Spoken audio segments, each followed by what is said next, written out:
and welcome to the latest episode of Southside Stories, the podcast where we talk to London business owners, leaders, and founders and entrepreneurs about their entrepreneurial journey. And a reminder that if you haven't pressed subscribe, please consider doing that. I've got loads of great guests coming up, including, of course, Rafael today. Hello, Rafael. Great to see you. Hello, Matt. How are you? Great to see you too. I'm great. We were just saying that we're both in London currently. You've got a very international lifestyle, which we're going to cover in a minute. It's so hot in London as we're recording this. It is It's definitely. it's like I think it's going to be 33 degrees today, so it's pretty hot. Anyway, so today we're going to really talk about technology, particularly around kind of B2B technology. And Rafael runs a technology company. And lots to get into here. Rafael, why don't we start with a little bit about you? Tell us a little bit about your background and your journey to becoming the CEO of a technology company. Of course, man. Thank you very much. Well, as you can realize, I'm Mexican. My accent keeps me up. And I grew up thinking that technology was something so new at that time and so interesting.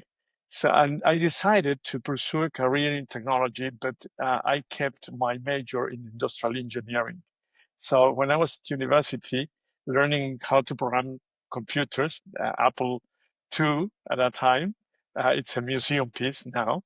And it was very interesting because all my friends told me, why don't you move to pursue an IT career? And I said, no, because I believe industrial and business are based in processes. So I kept the industrial engineering major, but also went through lots of computing programming and analysis and everything else related with technology.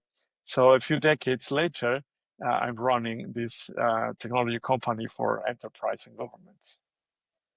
Great. And the company is called Lovis, and we're going to talk much more about that in a second.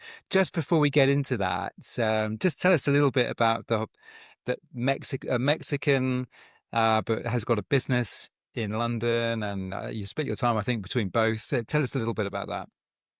Of course, it has lots to do with my company because we created the software and we built the company in Mexico, thinking on Mexican companies and the North American Free Trade Agreement with the U.S. and Canada, and the huge opportunities. But at some point, I realized that in the minds of many people, Mexico was seen as a tequila or holiday provider, not necessarily an advanced technology provider around the world. So I decided to move the company somewhere else. At that time, it was just somewhere else. I made an analysis, and I found, with the help of a consultancy firm, that London was the best place to relocate my company and globalize it. So that's why we moved the company 11 years ago. And I began traveling from Mexico to London for a few weeks and then going back to Mexico.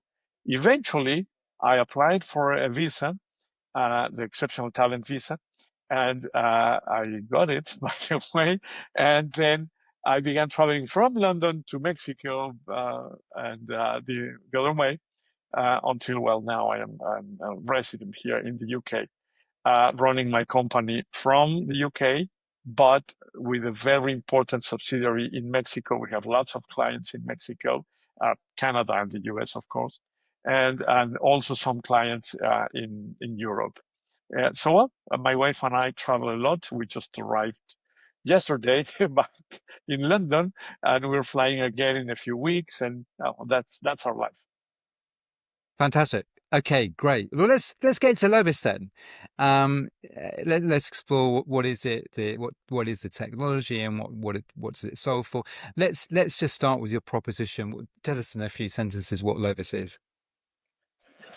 Many companies require software to run business processes and operating processes within organizations to fulfill the needs that they chose to bring to their markets. And 120 years ago, we could do that using paper and pencil. But currently, the complexity of businesses, the demand of variety and diversity of actions makes the running the business really complex. So to simplify that, lots of companies, millions of companies around the world, are looking for software tools to make this much simpler. However, what we have found is that most of these propositions are focused on modules and integrations, and that creates a clumsy uh, um, uh, um, structure that not necessarily helps and sometimes even goes against running the business. So we chose to build a proposition focused on business processes, being end-to-end business processes and operating processes, fully integrated, so everyone can do their job directly on our platform minute by minute, and the organization has access to one single source of truth, one single source of information that reflects what's happening in real time in the company, which is what everyone is looking for. But the strategy has been the otherwise, instead of modules and integrations, business processes and operating processes. That's one of the two most important propositions we have. Adding to that, we realized that writing code for adapting the software to each single company was really complex, difficult, slow, etc. So we decided to invest over 20 years in building almost every function and feature most companies in over 25 sectors and 11 countries need. And all of those are configurable. And if a company doesn't need some functions or features, they don't bother. They won't get in their ways. But if when they need them, it's really easy to activate them and use them, all those functions. So while this zero code model and integrated business processes make the two fundamental propositions from Lovis. The end result, reducing time for implementation to less than 6 months, eliminating 2 hours per day per person, recovering to use them for more valuable tasks, and of course, a return over investment that's really attractive for companies. Great. Tell us a little bit. I mean, Action Coach, we coach a lot of businesses on a variety of things, but including systems and processes. And of course, getting really efficient systems and processes in place is great for efficiency, productivity, reducing costs, etc. But just to bring this to life a little bit for us, what typically would be some of the processes or systems that your software platform can help manage and inject efficiency into an organization? Basically, we're focused on manufacturing companies, the whole supply chain process from procurement to delivery and everything in between, uh, transformation, manufacturing, internal consumptions, and or procurement of different services even, and all every element, every component related to delivering the final product and or service to their clients, which is the most important part. Then we have uh, besides the supply chain, inventory, manufacturing, we have the financial processes, complete, full-fledged financials, and accounting as a consequence of running the business. Other thing we've seen is that lots of companies have a separate accounting process that's not necessarily a consequence of running the business.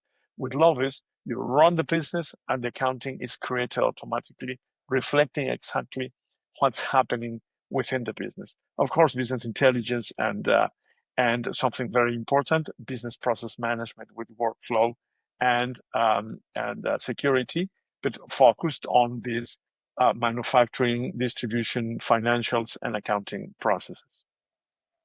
So that's a great summary. So yeah, basically kind of almost a one-stop shop, single platform that can cover most of what a manufacturing company needs in terms of really efficient processes.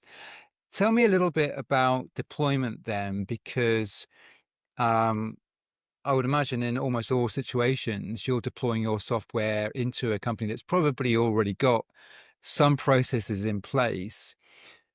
Is yours a complete kind of lift and deploy the whole thing, or can you still, if you're a company that really likes a particular part of a process and has got software that a module that effectively manages that, can you mix and match, or is it a complete kind of lift and deploy the whole thing right across everything in a target company? In all of our implementations, anything that adds and multiplies and increases value for the company through the process is kept. And or Mhm. everything that is not adding value or we can bring a higher value to the organization, then we'll replace it. Basically, what we do is we do, of course, a diagnostic, a discovery phase where we understand needs and problems. We set solutions. We design them in paper at the beginning, and we communicate this with the organization until everyone agrees. Now, once that is in agreement, it takes a couple of weeks. Then we put in place an instance of our platform before the client signs any agreement, and we configure it in a couple of weeks, and then the company sees their needs and problems already solved in our platform in real time. So if additional components that they already have add value, as I said before, then we will connect them through our APIs, and we will help the company to make the best use of those components or modules or systems the way they get more value. We recently did a case where the company had 31 different systems. This is a huge company, of course, but anyway, and we kept 5 systems that were doing things that were really outside the scope of Lovis, and they were doing those things really well. So we were not going to replace them, of course. We connected them in real time, and the other 26 modules and systems were replaced by Lovis in a 5-month project from kickoff to go live. Great explanation. Now, a couple of other questions on this. And as you were talking, I was thinking B2B sales, business development. It's really hard at the best of times. Everybody I speak to talks about this, and most people say that in the last couple of years it's actually got harder. There's more rigor around making financial decisions, more decision makers to get across. It becomes not only selling in the proposition, but the project management of sales in a B2B environment can be very complex.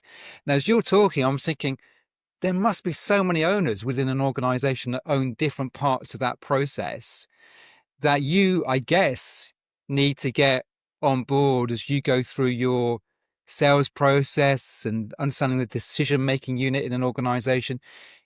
That sounds challenging. Tell us a little bit about how you approach that. Yes. Basically, what we focus is in addressing the CEO or the COO at the beginning, because Mm-hmm. either one have the problems that, that really need to be solved.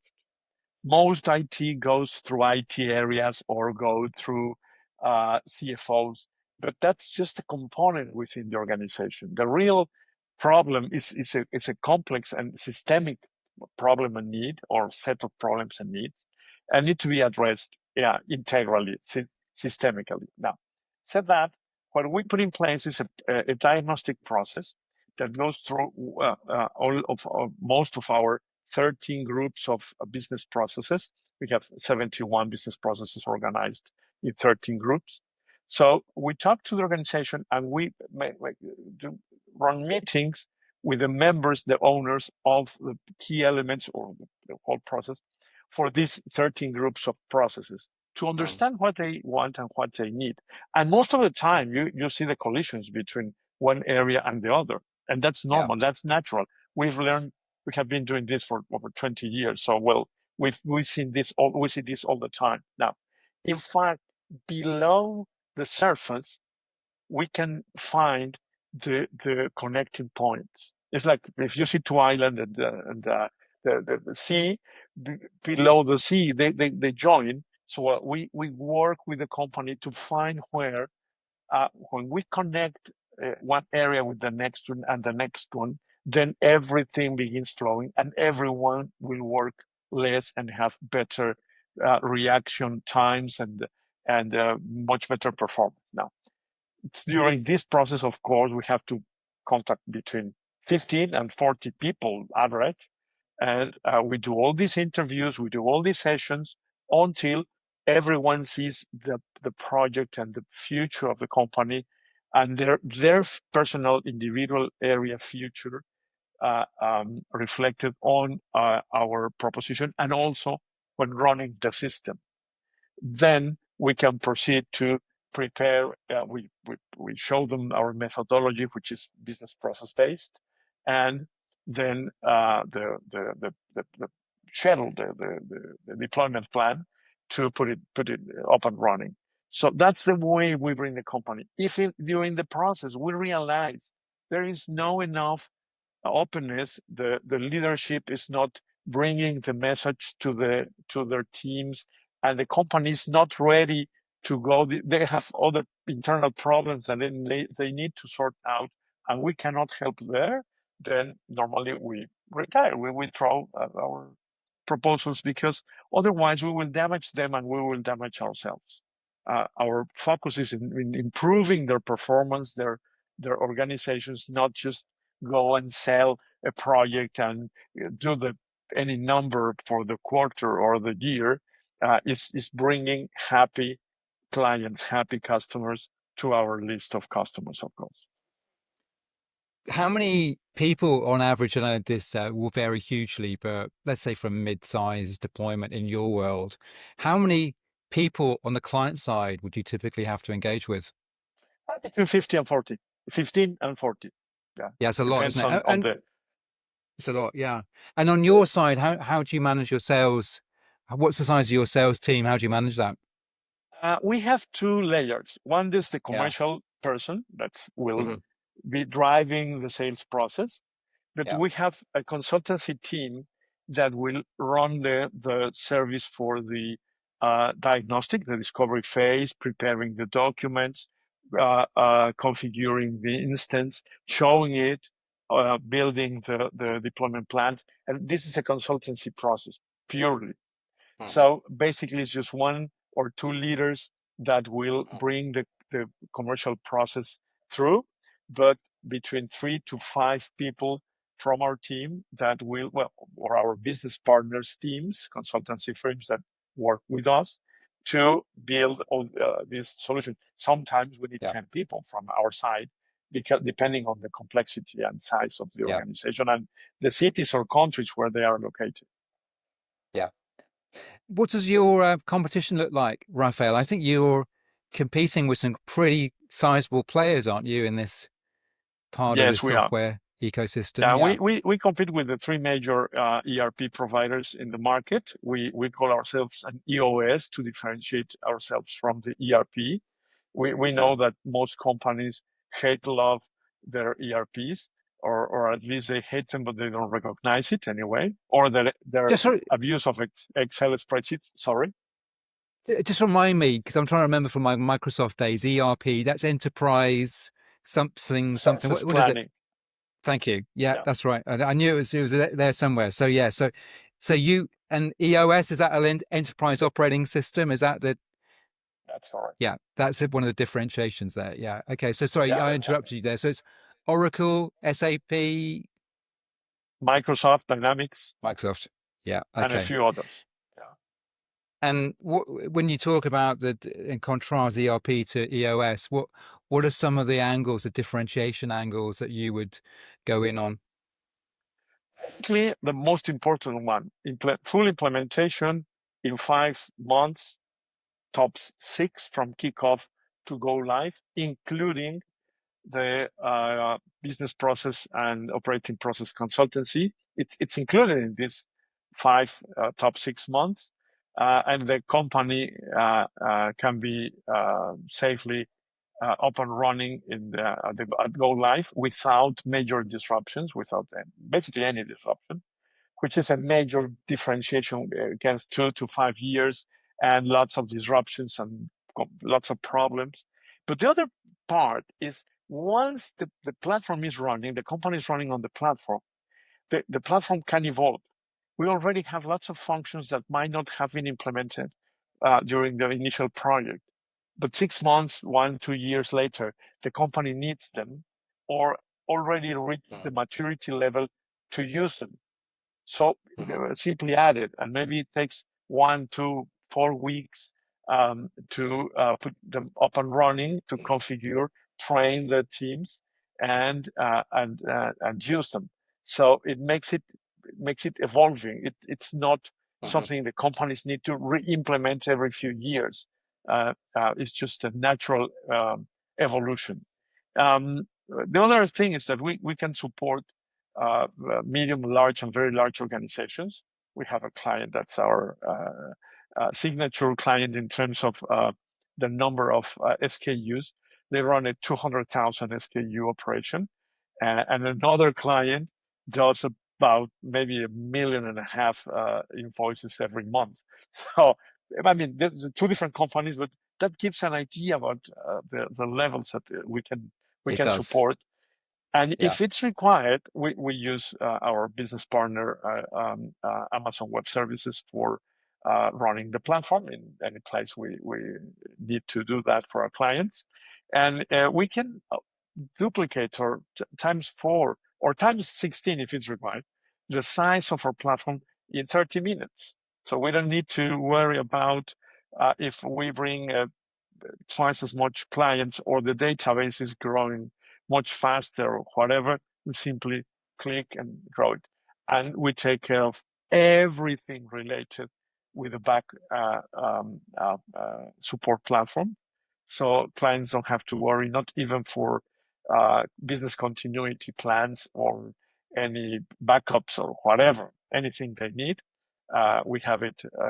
It's a turnkey service in that regard, and they know they can go to sleep really. And I sleep really well, by the way. Me too. Everything is running and under great control. Tell us about pricing. Are you competitive versus those other big players? Yes, and it's a different pricing model because Uh-huh. this is a monthly subscription, monthly paid subscription, based on simultaneous sessions or concurrent sessions. So if a company has a 1,000 named users, for instance, depending on the level of use, they can run with 300, 200, 100 simultaneous sessions. Depends on the business. We do this analysis during the diagnostic. So the client only pays for the estimated required access to the platform and these concurrent users, and there are zero surprises. If a user needs a new function, it's available, period. We don't charge additional modules or additional whatever, except when the component comes from a third party, and that's disclosed since the beginning. We have 1 or 2 cases only. The rest, any new function, any new thing we add, it's included. The client doesn't have to worry about that. And so that makes it really attractive. Now, what's most important is compared with the cost and expense reduction we bring into the Mm, company. mm, When we're doing the diagnostic, part of our delivery is the return over investment analysis.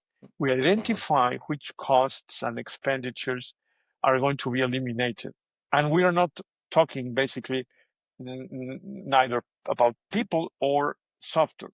We don't care about that. We never put that on the equation. It's pricing, losses for, procurement pricing, losses for lack of inventory controls, penalties for not delivering on time to their clients, things that can be measured directly, and we don't do anything about people or the current Yeah. software they're using. That's additional to whatever. But we don't think on removing people because our Yeah. platform comes in.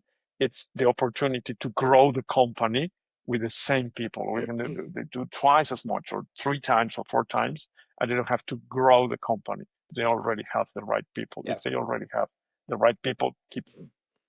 Yeah. Great. So integrated single platform, some clear differentiation there. You got great financial dashboarding built in. You do all the ROI analysis. Fantastic. Um, Tell us about where you're. Let's look at the growth now, and what your ambition is for the company. Tell us, what does that look like now? Where would you like to take the company in the next couple of years? Our vision is 1 million happy users. Not only 1 million users, but happy, which is a major challenge. We might have around maybe 10,000 currently. In Spain, UK, the UK, Canada, US, and Mexico, and in other countries, but it's just scattered somewhere around there. A subsidiary of one of our clients in Peru or Ecuador or somewhere else, Yeah. maybe someone in Hungary or Australia, whatever. Yeah. But the key thing is that we chose to build the software platform everyone is looking for. Even many people don't know that yet. It's already here. And that's our most ambitious plan, to let them know we are here to solve their needs and problems in a way they can focus on running their businesses, not running the software. And as you chase down that ambitious goal, which is great to have a really strong, big goal, what are some of your challenges? What's your main challenges in going out and achieving that growth? We have been working always by referrals, so far at least, Mm, mm, and we don't like to spend lots of money on branding, marketing, and the likes. However, we mm. understand we need to do some investments in positioning so uh, people know that we are here. So we are beginning to put a plan in place to invest a small percentage of our income on positioning, so more people know about us and can benefit of the development we have created. But we see many companies, not only in software, in many other industries, spending lots of money in branding, marketing, and positioning, and the client has to pay that price and the price tag for the product and service. So while we need to balance this, Yeah. we don't want to become so expensive just because we are throwing lots of money in positioning, branding, and marketing. Yeah. Yeah. Got it. Got it. Got it. Um, Tell us, this is kind of sort of back to your international, um, travel and managing sort of two centers in Mexico and London, plus all your clients as well that you've spoken around, US and so on. Tell us about time management, Rafael. I mean, That's great. yeah, we find a lot of people struggle with this even when they're in the same country. But tell us about how you manage and juggle all of the priorities and calls on your time. Basically, the key solution has been having two great teams, one in Madrid, in Spain, Mm. and the other one in Mexico. So we have covered maybe 16 hours or 18 hours from each 24, first part. Second, we do all our meetings, the global meetings happen at the same time where everyone is available. I mean, we are not doing business in Asia yet. So that's going to be a problem later, but not now. So, I, for instance, today I have a meeting at 2 p.m. UK time, that's 7 a.m. Mexico, 9 a.m. New York, and Toronto. So, well, that's fine. We can get together. It's 3 p.m. Madrid. And that's how we have been managing things. Even before the pandemic, this has been happening for 11 years. So this is not new. We use lots of video calls most of the time, and that helps a lot. First part. Second part, I wake up every day at 5:30, if possible at 5 a.m. Doesn't matter the country. Go do my running, or as my son says, you don't run, Dad, you jog. Anyway, Yeah. so I jog and go do maybe 3, 4, 5K every morning. Come back to my other workout, and that helps me to begin the day with a clear mind and with more energy. And I go to bed a bit early, like 9 tops 10 p.m. It doesn't matter in the country. So anyway, I organize that way. I have time for my family, my kids, and my wife's kids are grown ups. The youngest is 22 and the oldest is 34. So well, we are most on the grandchildren phase of our lives. And so we separate times for going out, my wife and I together by ourselves, spend times with our kids. We just saw my daughter and one of my wife's sons in Mexico Sunday morning. So that time is purely for family. And then I move into working mode, my team, the calls, decisions. So it's just not balance, because sometimes balance sounds like you need to spare time for everything in the same proportion. No, I don't believe that. I believe that you can have time. You should have time for each and every aspect of your life. But my job is a 40, 50, 60 hour per week. Yep, that's fine. I will spend that number of hours doing what I love to do, because this is not a job for me. It's just I just have as much fun doing what I do in my working days than what I do the weekends. It's a different activity, but I enjoy it a lot, and it's more being in phase, being in flowing and moving ahead to reach our personal, as a couple and family Yeah. goals. Great answer. Sounds like you've really got that nailed. Yeah, and I'm very similar that I like to get. I mean, this morning I went for a 6K run around the River Thames. It's funny, isn't it? Often the best ideas, the best ideas, clarity often comes when you're outside, different environment, getting some exercise. Yeah, love that. Last couple of questions for you. Tell me a little bit about leadership now. Um, First question, your leadership style, and more specifically, actually, how do you develop your people? What do you put in place for developing the next layer of people that you really want to grow and mature into the business? And perhaps even, That's a I guess at some point you might be even thinking about succession, or, an option that somebody can take more of the workload from you. Sort of what's your approach there? Well, let me share a couple of things. First, Yeah. I went through different formative processes.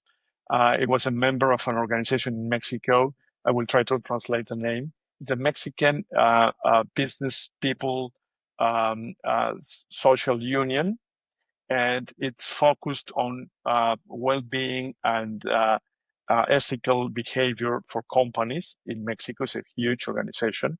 It was founded by the founder of Bimbo, the major bread manufacturing company around the world, because now it's currently in many countries.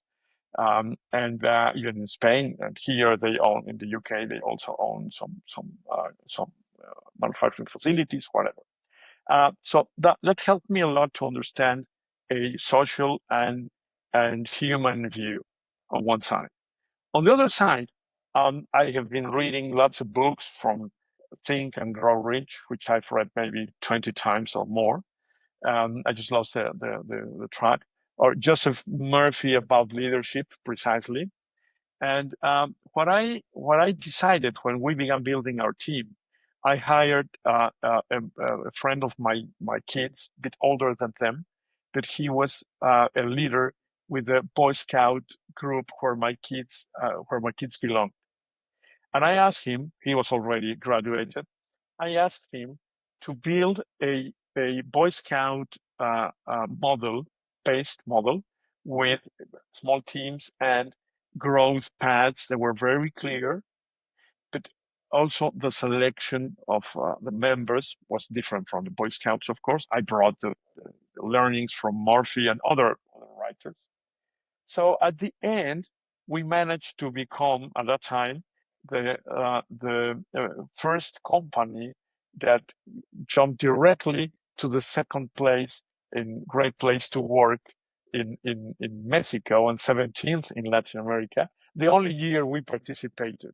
So we realized, okay, we're doing a good job. That's fine. We're not here for the award. We're here to learn that we Yeah. have been doing a good job. And Yeah. that's the most important component of what we have been doing, this combination. Uh, for 7 years, 6.5 years, I was the leadership professor of Tecnológico de Monterrey, the largest private university in Latin America. And I created, in fact, the course. So leadership and team building has been something critical for me. And maybe the most important part, uh, think on the other person as a human being, as a person with needs, with fears, with opportunities, with paths to grow. And then many things will simplify. Even letting someone go becomes much easier when you realize that the person is not getting the best remaining within our company. And also, if that's the right path, then helping the person to become a much better person is also much clearer. Anyway, Yeah. something like that around that. Great. Great answer. Great answer. I love that. Final question, Rafael. Sticking with leadership, tell me about a leader that you have come across, worked for, been influenced by, but somebody that's had a great impact on your personal life and your Okay. career. Remember, I am a boomer, not a baby anymore, but a boomer. I was born in '63, so my referrals will come from 40 years ago or Yeah. more. Yeah. And it's a person named Lee Iacocca. Okay. He was the chairman of Ford Motor Company Yeah. in the Very famous U.S. guy. Yeah. Yeah. Yes, and eventually he left Ford after creating two fantastic vehicles, the Maverick and the Mustang. This muscle car that's really very attractive for many people. And when he moved to Chrysler to save it, he only took $1 million to pay the non-compete clause that he had signed with Ford when he left the company, and $1 per year salary, but the option to buy lots of stock from the company was broke, Chrysler, and he revived it with the small cars for cylinder front traction, front drive, and eventually developed with with his friend Harold Sperlich the minivan, which has been a major worldwide success for many companies. So he wrote a couple of books. He shared his learnings, his experiences, and I took many things from him to make lots of decisions on how I was building my company and how I was running the company, respecting people. Going back to the point, if I may add another one, his name is Ernesto Martens. He passed away maybe last year, I think. My dad worked for a company that's not very prestigious currently, it's Union Carbide. Everyone thinks on what happened in India with the explosion of a tank. But anyway, my dad was the head of chemicals division in Mexico, and Ernesto was his boss, and he became eventually the head of the two airlines in Mexico after leaving Union Carbide. he became the head of the largest glass manufacturing company in North America. At some point, this company bought Whirlpool, the appliance manufacturing company, which became Mexican for several years, and later he became the energy minister for Mexico. So I had the opportunity to have lots of conversations with him. He was a very good friend with my dad, and that was a personal, more direct situation. I had the opportunity to see him a couple of years ago in Monterrey, in the north of Mexico. So, well, those two, besides hundreds of other, or at least Yeah. tens of other influential people, but they too. Fantastic. Two great examples there. Super. Rafael, thank you so much for your time today. That's been a great conversation. Best of luck as you drive and steer the company towards 1 million happy customers. Best of luck with that. I'm sure you're going to Thank knock it you. out of the park.